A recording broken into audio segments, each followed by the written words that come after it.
Thanks so much for tuning in to another edition of Responsibility, a Mindset 365 initiative. My name's Ben Williamson, and each month I'll take you into the mindset of ordinary people who operate in high-stress conditions. Together, we find out who they are, what they do, why they do it, and importantly, the how. So why is a high-performing mindset so important in life? Well, at Mindset 365, I concentrate on preparing the person for the path, not the path for the person. So let's seize in the hot seat this week and find out their responsibility. Seb Ross, former AFL footballer playing 211 games for St Kilda at the highest level, with a career spanning over 13 seasons, two of which the relentless midfielder was honoured with the Trevor Barker Medal, St Kilda's best and fairest. A career not without adversity. Seb was challenged with injury early on in his career, and in true fashion, he bounced back to become one of the Saints' favourite sons. And lucky enough for us, he joins us today. Big welcome, Seb. Thanks for joining us, mate. Thanks, Willow. It's great to be here. Oh, I could have gone on with the accolades, but I didn't want to blow you up too early. But Don't do that to me. But a life member of the footy club too. I just want to ask you, how are you going? Because the last 3 or 4 months have been a lot different for you. No more footy. You're out of that high performance environment. How are you going? It's I'm going well, thanks. There's been a lot happening since I've finished. We've moved towns. My wife Marnie and the 3 kids. So my daughter's in prep, so she's had to start at a new school. The boys at a new daycare. But we're surrounded by family and friends down here, so that's made the transition quite easy. But it's sort of AFL footy's it's a different beast, I reckon, Willow. I think I'm probably still in that mindset. So footy, when you're in professional sport, there's no time to sort of rest and really reflect. It's always on to the next thing. So I'm probably still a little bit in that mode. I sort of haven't had any time to. Well, I've had time, but I haven't used that time to really reflect on basically what's just happened for the last 13 years of my life. Yeah, and from a young boy from the Wimmera, so you get drafted in 2011. Yep. And you move down to the big smoke, so St Kilda call you out. Yep. And in that instant, how much time did you have, if you can remember it, how much time did you have to go, okay, this is what's happening, this is where I'm going, let's just get into it? Yeah. Well, originally I was pumped to be staying in Victoria. Yeah.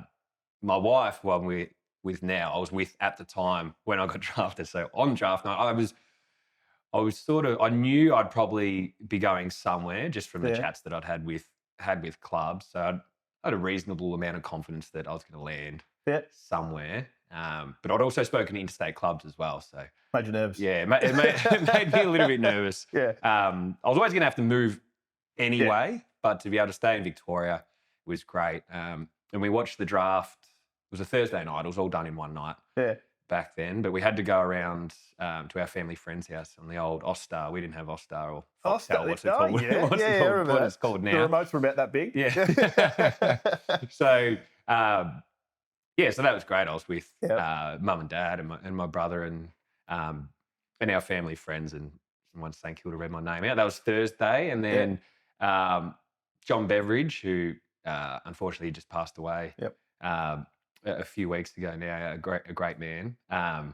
He was sort of on the recruiting team, but probably doing part-time. But he was the guy that recruited Nick Rewalt and Lenny Hayes and these guys back in the 2000s. He actually had a 60th or 70th in Adelaide. Yeah. And he just popped his head in on the Friday, the very next day, for a cup of tea, because he just happened to be, he was driving. He wasn't flying. So on the way home? No, on the way there, on the way to Adelaide. Yeah. Oh, wow. So he popped in and saw mum and dad and immediately put my mind at ease, because my head was obviously spinning. I'd only met some of the recruiters, but then I knew I'd had some phone calls from some of the stars of the game, and St Kilda at the time had just played in playing off in grand finals and were littered with stars. So I was a little bit I didn't know. Trepidation was there.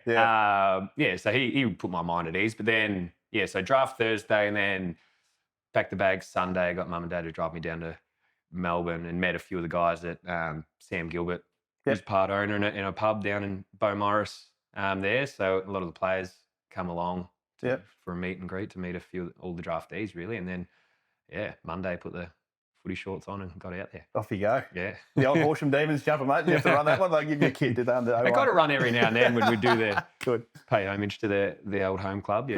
Good one. And then you've got living arrangements. Yeah. So how'd that work? So I originally, just before Christmas, they just chucked most of the guys in with if players had a spare spot, and I moved in with Jamie Cripps, who's still playing at West Coast, and a guy named Warwick Andrioli.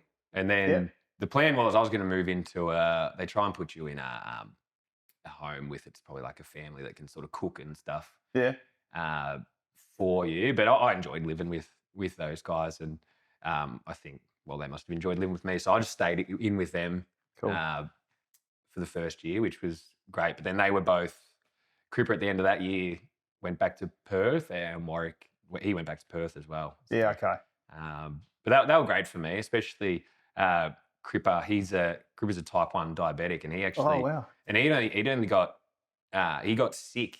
He's a year older than me. He got sick on his at the draft camp the year prior, so it only sort of just happened to him. So for him, like in a 12-month span to like sort of go through like that and be able to adapt to that at an AFL lifestyle, like he it turned him into a pro really quickly. So certainly learned a lot from him. And especially like being obviously type 1 diabetic too, like there's a lot involved in that with your preparation in terms of how your nutrition looks. Yeah. So that would have changed him pretty quickly too. So a lot to adapt to. Yeah. And I was a pretty chubby kid coming from Horsham, and he had to drive me around because I didn't have a car for a few months there. But he always had like the packet of snakes in his But I wasn't like, it was shocking for me. I wasn't allowed to touch them because they were for him in case he checked his blood sugars and he needed like to spike them back up or whatever. But medication for him, really. Yeah, basically. No, but he was great. Like if you didn't know that he was type 1 diabetic, you'd be sitting there at the table eating dinner with him, and he'd do his whole like inject himself with insulin and stuff, and you wouldn't even realise he's doing it as he was talking to you. Wow, there you go. And then he's gone on. He's played in a premiership, 250 games. Yeah. Still going. And you never know. And that's the thing with we externally, we see what we see through the TV, but the challenges that you guys would go through daily, that's obviously one example. Yeah. And you've got obviously many you would have had over 13 seasons too. Yeah. So, you know, to get past that and play at that high level and play, you know, operate at such a high level, and the output he's putting into as a premiership player must be huge. You obviously, so 2012 was your first pre-season. Yep. How was that? Do you remember it? Because that would have gone up a step from Wimmera footy. You're at the Ballarat Rebels prior to that, sorry. Yep. In the TAC Cup. But do you remember your pre-season thinking, wow, it's on here? Yeah, like it was just a whole different level of fitness. And fitness, but also performance. Like Nick Rewalt was probably, I reckon, just like 2009, 2010. He was probably like the best player in the league. Yeah.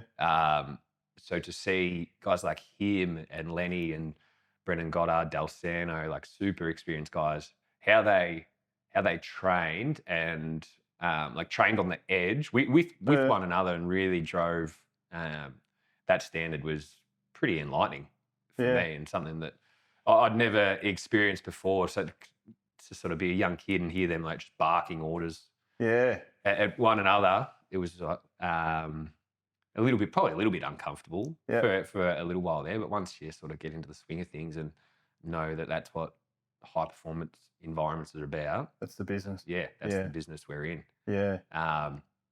But yeah, the first pre-season was basically eat, sleep, train, repeat. Wow. That's all we had energy to do. And there was just like the middle of the week, like the Wednesday, you're just like, how am I gonna get through the week? It was just honestly all about just trying to get to the next one and figure out how to fuel your body and I've got the fly here.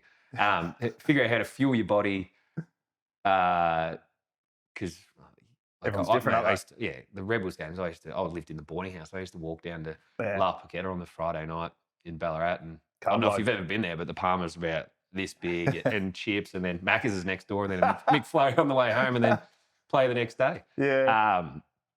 So yeah, it was just So you're physically exhausted, but also mentally exhausted Yeah. because there's game plan, there's diet, there's like a whole range of stuff you're also taking in. Mm. So do they drag you along for the ride with that sort of stuff? Like if we talk mentally, do they drag you along for the ride there, or is it something you're expected to learn as you go, or is it something you sort of need intrinsically within you to then pick it up and obviously go with it? Yeah, I think they're probably a little bit more proactive now. Yeah. In terms of setting players up for success. But I was probably that just on the cusp of that generation where a lot of it was, they were certainly there to help you. Like there's a club dietitian and a club, like the physios. And so you get your hand held like reasonably well. But not like it is now. Like there's like club psychs are really heavily involved in the football program, either from a well-being perspective or a performance perspective as well. But I think the years that I experienced prior, moving from Horsham to Ballarat to boarding school, becoming quite independent, then having to move to Melbourne and then sort of be able to stand on my own 2 feet. And then, and that was probably something I tried to take with me throughout my whole career because there's a lot of people there to support you. Yeah. But if I fast forward to like what you experience now, once you're out of the game, you certainly like that sort of dies off pretty quickly. And so because I sort of took that action early to like I want to stand on my own 2 feet. Like I'll use the resources I have, but if I can try and figure it out myself and do it my own way and sort of and be like it was uncomfortable, but that's where the growth is. Yeah, that's where the growth is. And so now I think that's also moving forward for the rest of my life. I think that whole skills. Yeah. And that's probably the high performance, as you said. That's in the basics. And you said before, eat, sleep, train. Well, high performance is actually pretty mundane if you're doing it properly, isn't it? Yeah. Because you're doing the basics, you're compounding the basics all the time and letting the outcome sort of take care of itself. And obviously that's what it did for you. Yeah. But you sort of got to wear that battle armour each day, don't you? Yeah, absolutely. But in that environment, you've got 44 other guys or 50 other guys with you. So I'd assume everyone's going through the same thing. So they drag each other along. Yeah. And that's what you find.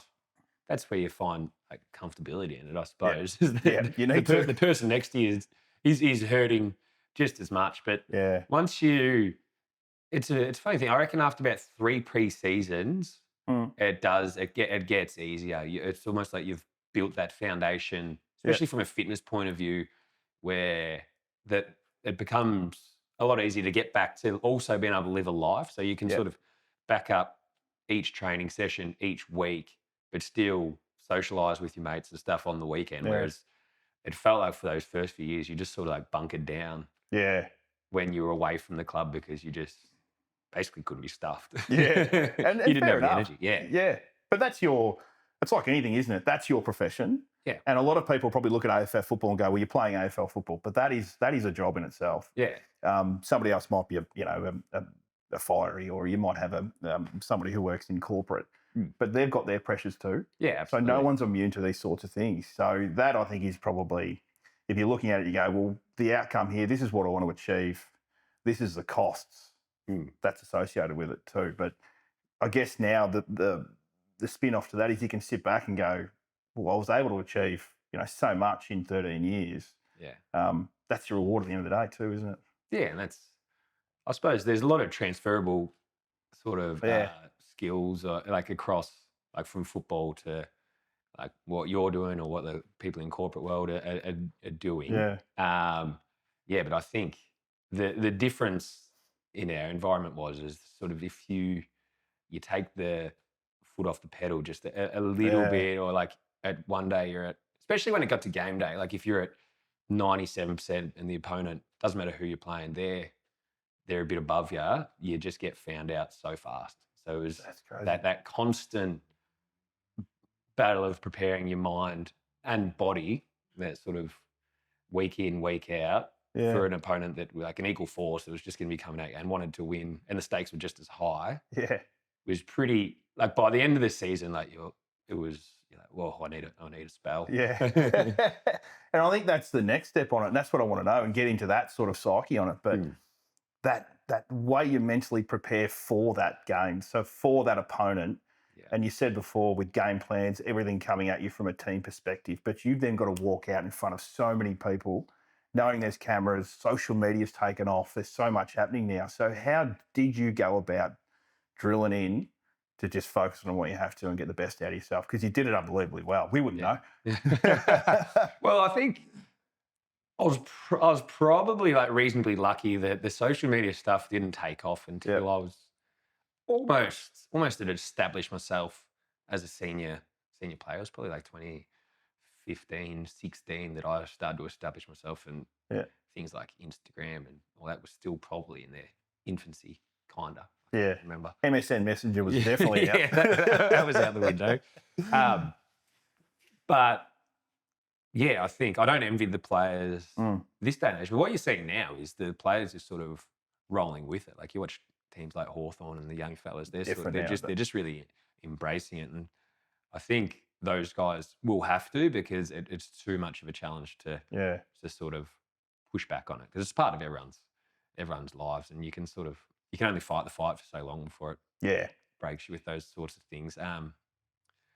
But yeah, it's But game day, it's I don't know. I think because you're right. There's so much outside noise, and I think that's where players go from being on the cusp, in and out, to really breaking in and becoming a senior figure, is when they learn how to deal with that stuff. Because the talent's there. Like that's why your players get drafted, and if they've lasted longer than 3 or 4 seasons, they've either their body's in good stead and it hasn't been too injured, or they've been able to get their fitness or their work ethics there, basically. So the next challenge really becomes the mental application. And I think it's a really,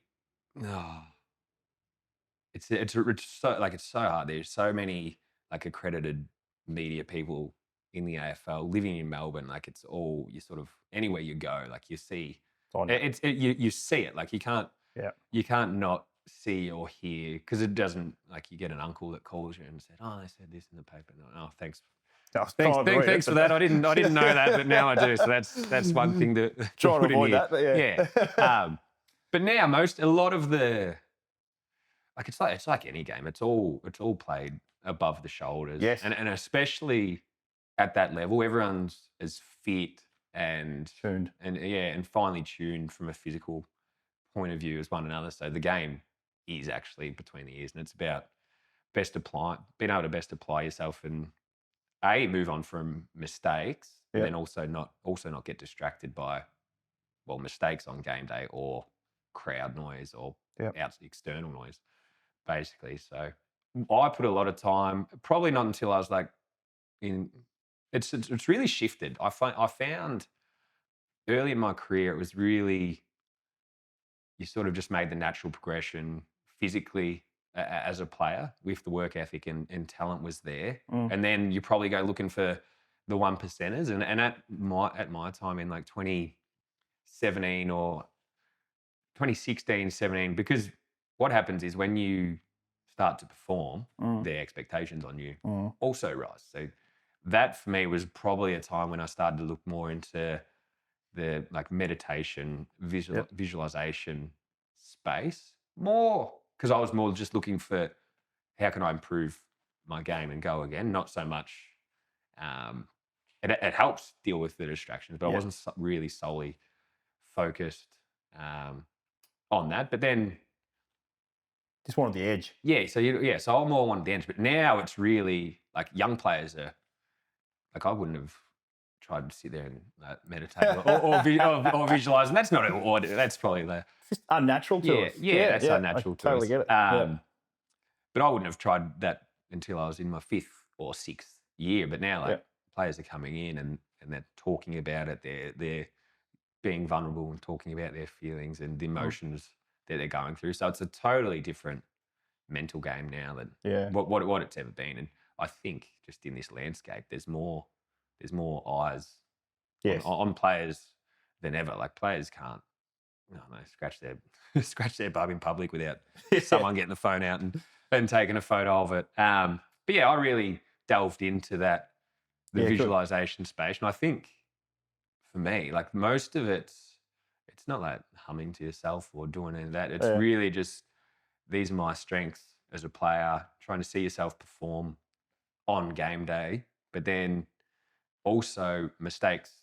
Footy's a game of mistakes, so mistakes are going to happen. Like teams are going to have 70, 80 turnovers a game each. So it's more about how do you best move on from those mistakes, and if you can sort of block out that external noise that you talked about, that really helps move on from those mistakes quicker. It's funny you mentioned that with the newer players or the younger players now. I think I saw somewhere maybe 2 days ago, might have been on Saints TV, young Mateus Filipu. Yep. He was talking about his mindset has now shifted in the last few months because he's now focusing on what he can control versus what he can't. Yeah. So almost putting a line through the non-controllables. Yeah. And there was a stat done, there was research done, a few years ago in the US into college baseball. And it found that 90 to 95% of the time, baseball spent their time in the non-controllables during a game. So that's things like scoreboard pressure, weather, external factors, so other people's opinions, coaches' opinions, these sorts of things. 90 to 95% of the time in that space, it's hard to be high-performing, isn't it, when that's going on? Really. Yeah. But as you said, there's so many other factors being drawn into that. So the ability to have probably one focus, and that's why visualization is so good, because you can have that ability to have one focus at a time. What's my job? What am I doing now? Yeah. And concentrate on that, because you can't control realistically anything else. No. And I think you've almost got to re-engineer yourself a little bit. So someone like Mateus, he's a South Australian kid. Yeah. He's got high expectations externally, but also on himself. Yeah. And he's been a player in SA that he was the best. Yeah. But then the thing you got to deal with as a young player, like you're the best player in your team or in your league or where you got drafted from, but you come into an AFL team and everyone's better than you. So you come in with not everyone does, but there is like a little bit of an ego there. Yeah. So, and you're only an 18-year-old kid, so you in no way, shape or form have you got life figured out. Yeah. I still don't. No one does. Yeah. So these guys that say like a Nick Dacos comes in, like one of his greatest skills that he's got is his maturity. Like he's obviously got the talent and stuff there, but he's got the head on his shoulders to be able to deal with it. Yeah. And he's grown up in Melbourne. He's grown up in an AFL environment. He's been at Collingwood since he was about this big. Yeah. So for guys like Mateus and other high draftees or even other draftees and myself when I was that age, there's a whole range of things. There's sort of the intangibles that guys like you, when you're watching, it's hard to really gain an understanding of exactly what they're going through. And everyone's got their own opinion on it too. You could be sitting in a room with 20 people watching the footy and there's 20 different opinions straight away. Yeah. But even you go back to a Nick Dacos is a guy who absolutely everyone can see he's just got his head screwed right on. Yeah. But he's also probably someone who knew exactly what he wanted to do at what club for so long. Yeah. So I think for any footballer, and I ask you this, is understanding what your why is and what your purpose is. Yeah. Is that far easier to then channel your focus to where you're going because you've known where you're going for such a long time and that's just how it is? Yeah. Or is it a bit more difficult maybe for, say, somebody else who's coming for a different state, work out who they are and then the how from there and the why? Yeah. Yeah. Well, that's why everyone sort of grows at their own different rates. But there's no discounting the fact that once you find that purpose and your why, that it's so much easier to get up in the morning and try and get better every day and sort of, because you're tired, you're sore. Yeah. But if you have that sort of intrinsic motivation there for you, it sort of it really gives you a kick along and gets you going. But for some players, they don't find that for a long time. Like I don't know. Mine's sort of. I sort of come from. I only got drafted in my. Well, when I was 18, but I didn't play in the Vic Country state teams until my top age year of under 18. So I think throughout I was always in the mix, but like I missed out under 12s, under 14. Like, so I missed out my whole junior career, and then I got a shot at it. And to be honest, I always felt like I probably got a shot at it because GWS were coming into the league. Yeah.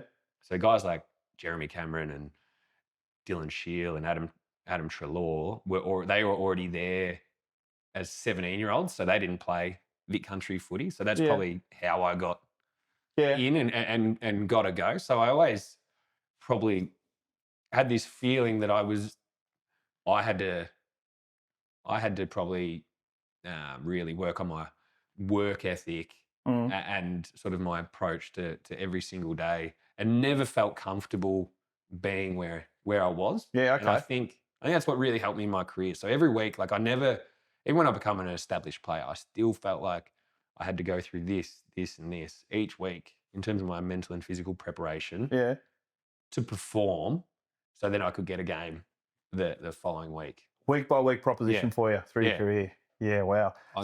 So was there that fear of failure there? To an extent? Well, this is the unknown. Yeah, the unknown really, and you would have your form would waver, but then that's where my approach to the game was different. It was never really, my focuses weren't kicks, marks, and handballs. It was more running patterns, team defense, and then all the other stuff's just a byproduct of that. And that's the stuff that can really waver. So if you're using that to measure your performance, you will be like on a roller coaster. Yeah.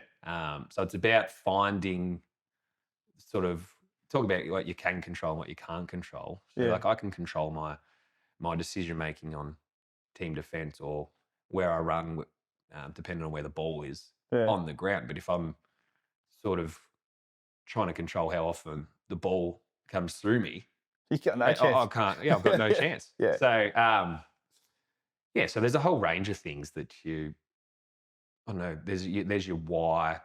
There's what you choose to be your key focuses on game day in terms of your mental and physical preparation. And sometimes you get lucky and it happens really quickly for you, and you become quite like if you become consistent in those things, you become a consistent performer. And then, but for when you're young, it's about trying to find the sort of right recipe for you. Yeah. And then having, I suppose, other people coming into the environment, like new coaches, not so much a head coach all the time, but you've got other coaches coming in to adjust to and these types of things as well. What about sort of we're talking about the non-controllables, but what about sort of managing your state as well? Because different games with intensity will ask different questions of you, I'd imagine. So 1 minute you might be quite calm, things might be going really well. All of a sudden a team gets a roll on, so all of a sudden your emotions and everyone's emotions start to go up a little bit. So it's managing that. How did you sense a lot of that, and how did you then deal with that too? Because that's another element to it as well, isn't it? Well, that was probably a big learning curve for me, and that was the feedback that I would get a lot when I become a senior player. I was probably quite hot-headed, like a bit of white line fever, and could get frustrated. But then again, there's two elements, right? There's what when I came in to the league and how I saw Nick Rewalt and Brendan Goddard talk to each other, and so that's what I'm like, okay, this is how. Which was intense, was it? Yeah, intense. And this is how things roll here. But then as I got to sort of the stage they were at in their careers, like the dynamic had changed. It's sort of, that wasn't receptive to like the guys younger than you. They couldn't take it or wouldn't take it on board. That's not how they wanted to be talked to, which was totally fine. But that was probably more something that I had to, again, like make another adjustment and spend a lot of time visualizing and meditating about just trying to stay in a calm state of mind. Because if I got into that state of frustration, or red we used to call it, I was no good to my teammates and I was no good to myself. Like it just means I wouldn't move on from things that were potentially happening. So that was and once I learned that, I found it probably happened around the same time I started to have kids as well. So my temperament probably changed quite a bit as well, and I become a lot more solution based with the feedback I was giving, and I never got too low. I think we lost a lot over my career, especially early. So I sort of, and then when we started to win a few games, I never got too low and I never got too high. Yeah. So that all sort of transpired around, like, I reckon maybe like when I was 27, 28, I sort of, I calmed down a bit. Maybe I did feel a bit more comfortable with my, where I stood in the team by then. So my temperament certainly cooled. And it was great for me because in those high pressure, intense moments, it's who can stay the most calm and stick to the task. So you watch guys that you sort of envy, like you're watching Scott Penderbury in that Brisbane Grand Final a couple of years ago. Like there's 4 points in it. It's been end-to-end all game, and he's just got that much experience. But his temperament in those moments to still just get the job done. Have you heard him say that thing about Nick Dacos, how he was walking to half forward? What was that? And he sort of, Dacos was going to swap with, might have been like Tom Mitchell or something at half forward, and Penderbury just yelled out to him. And he's like, "Are you serious? You don't want to be a part of this?" And called him into the centre bounce. So his mindset was that, nah, this is where you want to be. Yeah, wow. And I can imagine what that did for Nick, because then he won the next centre clearance and he did that elite handball to Goey, who kicked that goal from 50. So, but and that's what comes with experience, doesn't it? About But in terms of my temperament, it certainly changed over time, and I think that's how the only way to get there is you're either born with that sort of that attitude, or you go through experiences and you eventually get there. And it sounds like it's more about getting fascinated as opposed to getting frustrated. Yeah. Sounds like that's where you got to. Yeah. With that certain element of where you were at. Yeah. With a lot of the stuff I do at Mindset 365, and you mentioned it before about the red. Yeah. We look at traffic light systems. So when you're in green, what's it look like? What's it feel like? What's your body sensations? These sorts of things. Because if you know when it's going good, you also need to know when it's going really bad. Yeah. So what's it look like when it's sort of a yellow light, and then when you're on the edge and you feel like you're burnt out and things are not going well at all, what's the red look like? Yeah. So then that's unconscious. I think no one wants to go to that moment where you feel like you're out of control. Yeah. So that's unconscious, but you need to have a process from there to deliberately get you back to the green. And it's a lot what you've been talking about today in terms of, managing your state. Scott Pendlebury's always used as a good example because he looks like he's literally walking through traffic. Always makes the right decisions. Yeah. But that's clarity, isn't it? That's calmness, knowing, who you are, what you're doing. But he's obviously going through these processes too. Yeah. And that's a result, what we see. Yeah. Yeah. And it's funny. And like some people would take that, well, they sort of celebrate the fact that he's been able to do that. But he would have put so many hours of work. Yeah. Just to get to like those 1 or 2 second moments that really matter. So from a professional athlete that's sort of experienced that, you just take your hat off to those guys because you're like, wow, you've really... How much work you're doing. Yeah. Yeah. And to sort of be able to ride the wave of what AFL footy is. But in terms of, I don't know, that's where the meditation really, I found really helped me sort of get back. We used to call it it'd be red, you could be in red or it could be in blue. And it was okay to go into red, but it was unhelpful to your performance. So how quickly could you get back into blue where you're thinking clearly and sort of being able to move on to the next task and what was next? Yeah. Basically. And that's where the meditation significantly helped me, I think, because it just sort of helps you. Have you ever done much?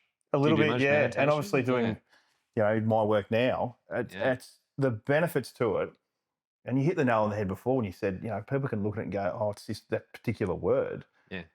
But the benefits to it is the clarity that you're talking about now. It's huge. It's crazy. And I'm no guru on it. It's hard by any stretch. Yeah, but it is really hard. And it's like the way I've had it explained to me, which was really helpful. It's like your brain's a muscle. And it's like if you'd never done a bicep curl or bench press and you went to the gym today and how sore are you going to be, or how hard you're not going to lift much, are you?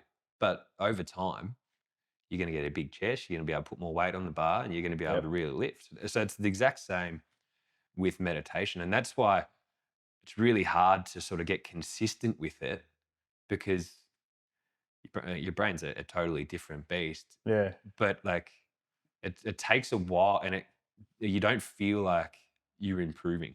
So the way I always focused on it was like when you close your eyes and you try and sit there and things, because the aim of it is to try and pick the moments when you've drifted off, because your brain will just start thinking. But That's it's its about job. just trying to bring your focus back. But you do, if you hang in there, you do eventually get a lot quicker at it, and then that directly translates to footy. So you make a mistake, which means over here, and then you can just quickly get back. Yeah. But if you haven't trained your brain, you can just keep.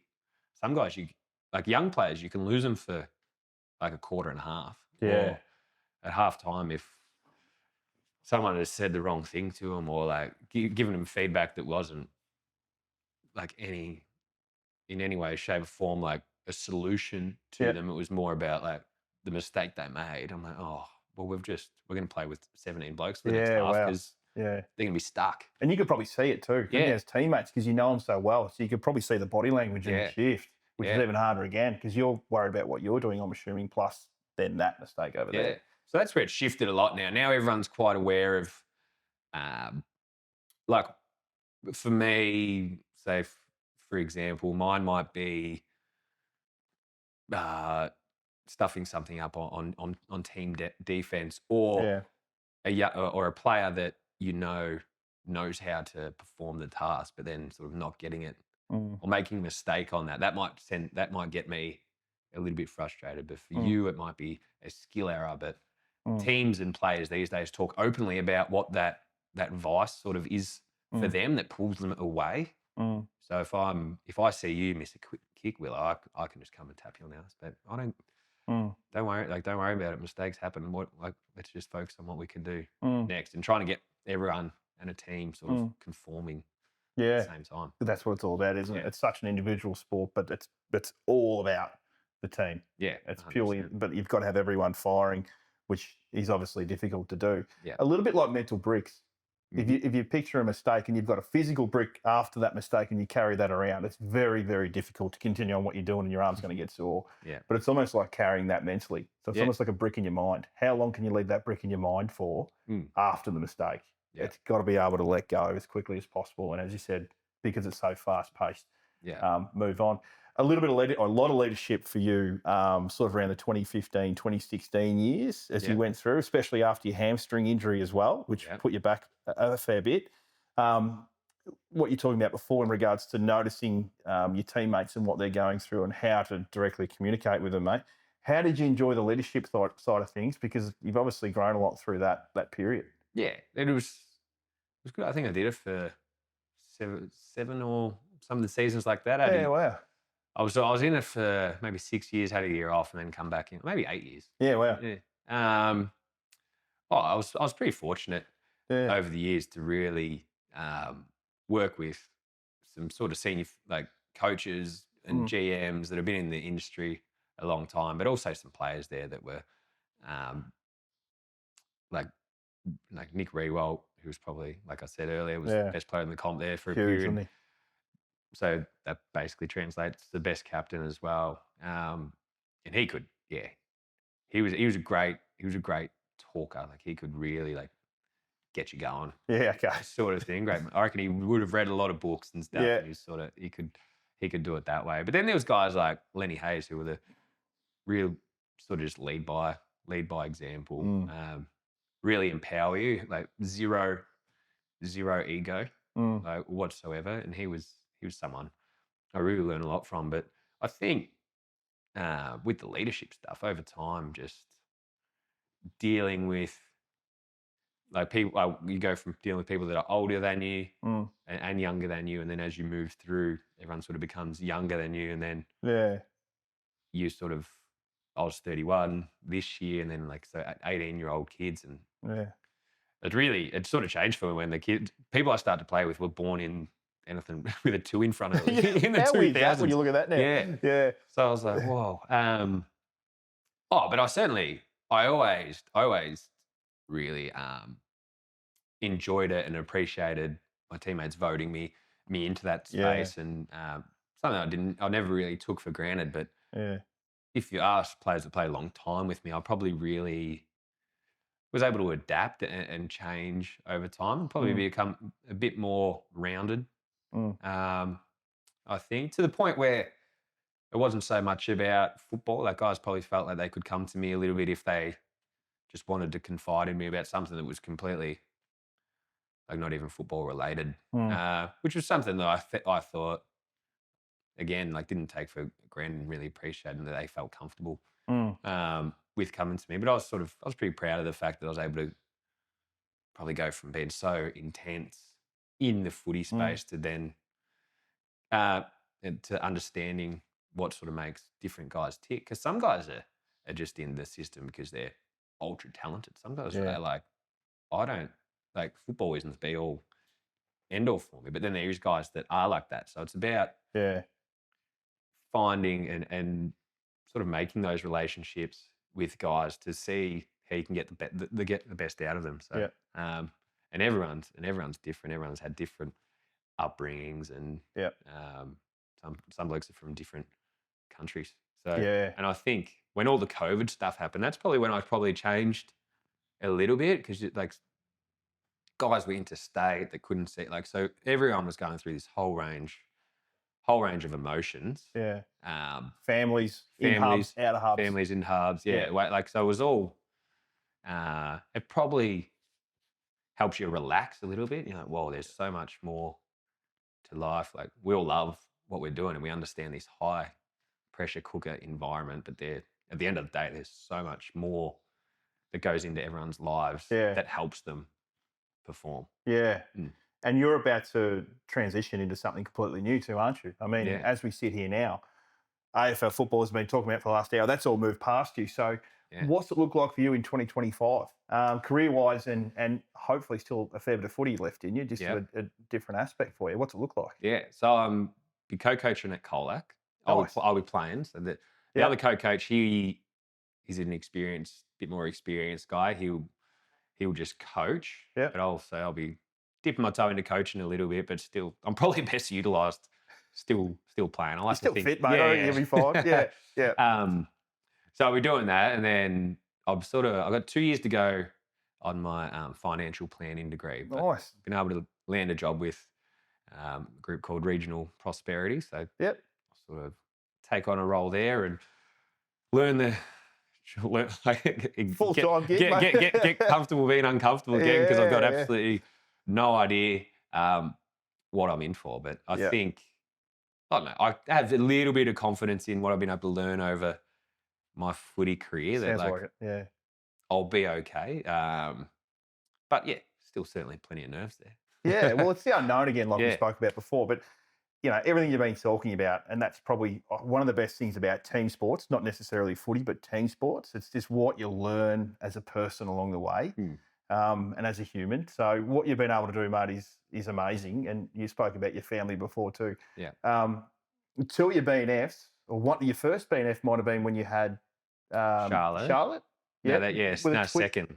Yeah, the second one, 2019. The second, 2019, Yeah, so the Twins weren't on the scene then. No, not quite.